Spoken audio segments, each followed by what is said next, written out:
Government tends to own trillions of dollars of assets, right? And it's many times it's kind of confusing and a little disappointing for many taxpayers to realize that the government doesn't really know what the government owns.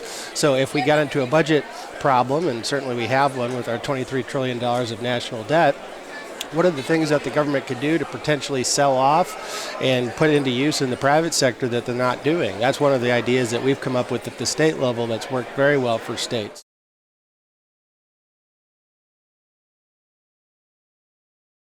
We are joined today on the Daily Signal podcast by Jonathan Williams. He is the Chief Economist and Executive Vice President of Policy at the American Legislative Exchange Council.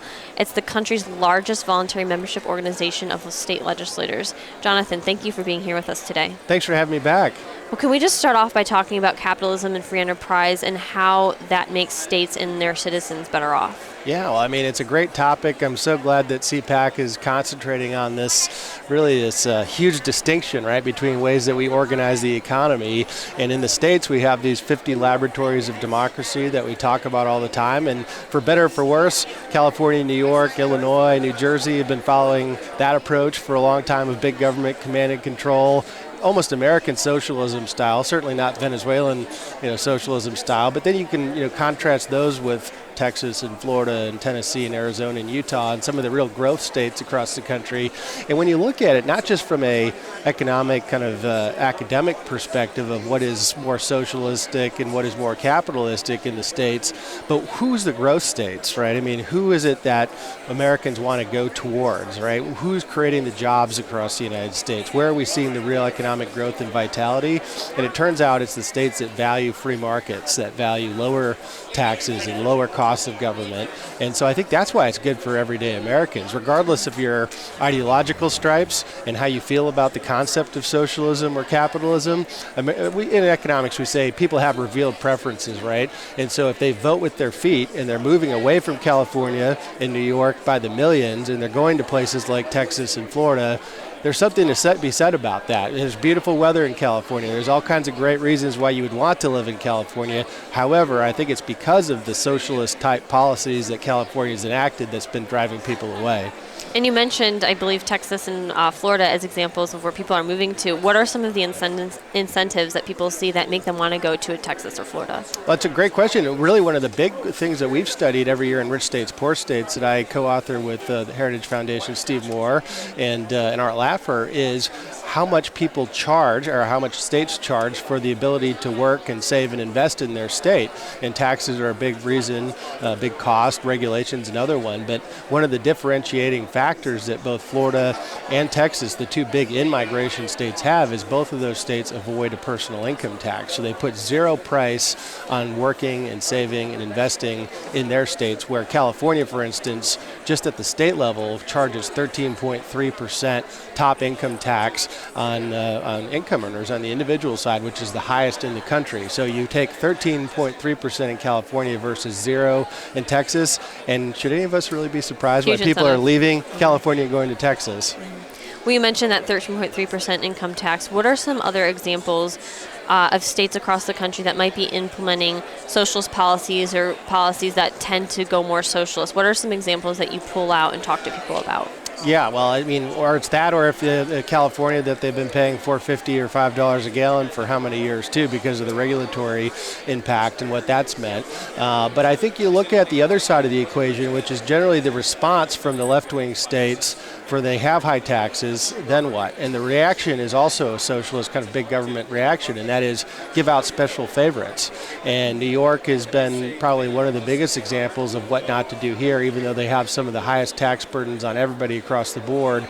Then they like to pick special winners and losers and say, if you're the kind of business that the government of Albany likes, we'll give you no tax for 10 years. They actually have run TV ads across the United States saying, come into New York for lower taxes. And usually it's a laugh line when I'm out in a low tax place like Tennessee or Texas to say, come to New York for lower taxes. People are like, get a grip, right? That's not happening. But I think it just kind of underlines the point, which is if you get things wrong on big government policies, then you have to try to make up for it on the other side. And isn't that the embodiment of socialist type tendencies, which is big government both commanding and controlling the economy, creating winners and losers in the process? That's exactly what not to do. Well, right now, North Dakota is working on their own version of tax reform, and that's exciting that the state is taking that initiative there. Can you tell us a little bit about what they're doing? It's fascinating what North Dakota is doing. In fact, there are 9 states in America without a personal income tax. We referenced 2 of them earlier, in Texas and Florida as being 2 of the big ones. But North Dakota lawmakers have actually come under the idea, and I think it's the right idea, that to become more competitive and to keep people in North Dakota, because let's face it, February, North Dakota, not California-style weather, and they've seen out-migration. Lots of people move to be warmer winters, to be a lot of reasons why people have been leaving some of those northern states. Lawmakers came together and said, we need to give people a reason to stay in North Dakota and create jobs here and actually put down roots in North Dakota, other than drilling, and they've been very successful when it comes to fracking and oil production. And what they've decided to do is pursue a plan to repeal both the personal and the business taxes in North Dakota completely over a period of time. And they would be the first state since Alaska in the early 1980s to repeal its personal income tax. So very exciting times. And I think it could be a transformational type policy change to really put North Dakota on the map as a state that's ready for economic growth. That's incredible. I want to ask about the politics behind it. Is it relatively a bipartisan push, or are more free market-minded conservatives facing pushback for wanting to implement those changes? Well, I think, first of all, people need to remember North Dakota is an overwhelmingly Republican state. And then when you look at the state legislature, the makeup of that legislature is vastly Republican. And so you look at the vote, and they've actually passed this bill through the House of Representatives overwhelmingly by something like a 2-to-1 margin. I think it was mostly all Republicans who voted for it. But the real dissension, I think, in a place like North Dakota is within the Republican Party, those who want to take this money and give it back to taxpayers versus those who may want to spend it on other things. So I think that's really where the rub comes. It's not so much of a partisan breakdown as it is, do people want to spend money or do they want to give it back to taxpayers? Well, speaking of tax reform, looking back, how has President Trump's tax reform benefited Americans and the economy? It's been a huge understated story for states in that, just like we saw post-Ronald Reagan's tax reform of 1986, the last time we really remade the tax code comprehensively, states are taking the Trump tax reform and doing huge things with it. Missouri and Iowa, Idaho, Georgia, just to name a few, Virginia here close to home, used the opportunity directly because of the Trump tax reform, because of the surplus money coming in, to cut tax rates back home. And that's been a huge difference. Missouri was the largest tax cut in state history, can be tied to the Trump tax reform. Just in the last few weeks, lawmakers in Alabama put out a task force report on how that state could capitalize from the Trump tax reform. But even Bernie Sanders, somebody who has been mentioned here on stage several times at CPAC, mentioned on the idea of socialism. His state, Vermont, a state not known to elect that many free market Republicans over the years, even Vermont cut income taxes this last couple of years after the Trump tax reform because of the surpluses and the strong economy and what that's meant for the states. The so-called trickle-down effect from the federal level to the state level happened to the extent that even Bernie Sanders' Vermont cut taxes. Well, after tax reform passed, Congressman Kevin Brady of Texas, he had mentioned how he wanted to pursue tax reform 2.0. So do you think, my question to you is, should Congress still do this, and what should that look like?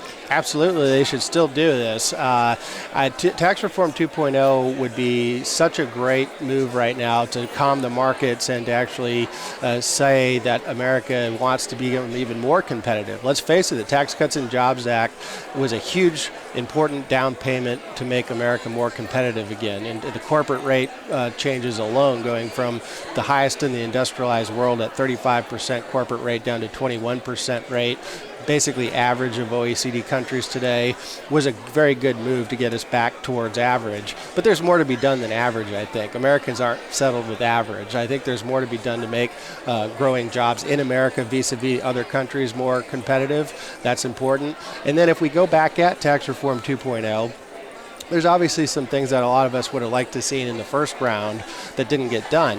One of the most hated taxes, one of the most immoral taxes, tax that could be very closely aligned to the planks of socialism, is the death tax. Why in the world are we taxing people when they're down and taxing that income for the second or third time? That did not get eliminated as part of the first round of tax reform. I think that's an important point for conservatives going forward.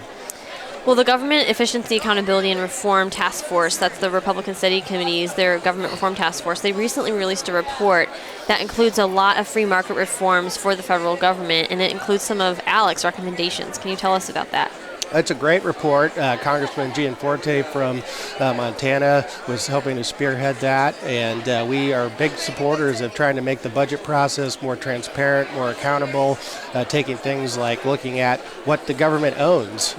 Government tends to own trillions of dollars of assets, right? And it's many times it's kind of confusing and a little disappointing for many taxpayers to realize that the government doesn't really know what the government owns. So if we got into a budget problem, and certainly we have one with our $23 trillion of national debt, what are the things that the government could do to potentially sell off and put into use in the private sector that they're not doing? That's one of the ideas that we've come up with at the state level that's worked very well for states. So we're really happy to once again see the federal government taking lessons that have worked at the state level from these 50 laboratories and take them here to Washington. And I wish Congressman Gianforte all the best with his efforts there at the RSC.